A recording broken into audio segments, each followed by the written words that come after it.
Hello everyone, welcome back to the Azure Storage Services tutorial.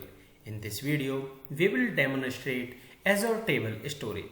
We will see how we create Azure Table on the Azure portal. So let's switch to the Azure portal.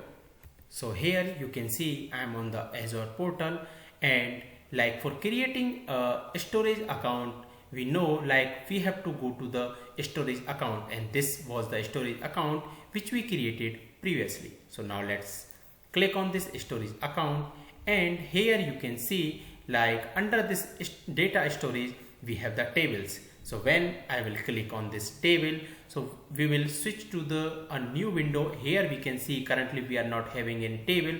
So for creating a table, generally what we do, we will click on this table. So now let's click on this table, and here we have to give the table name. So here I am giving .NET Office table.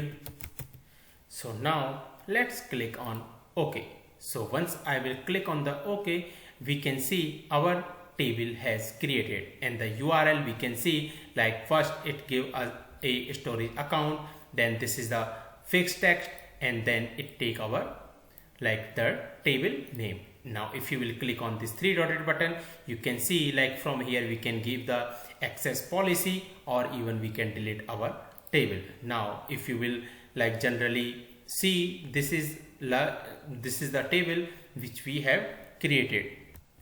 So this is the way we create a table in the data storage. Now if you want to work thoroughly about the table, so in that way we have to create the entities, and then we have to access through our application. So we are not going into that much dive, because here we are discussing about the table storage. So this is the way of creating the table storage under the Azure Storage Services. So that's it for this video. If you have any question and doubt, please comment. Thank you.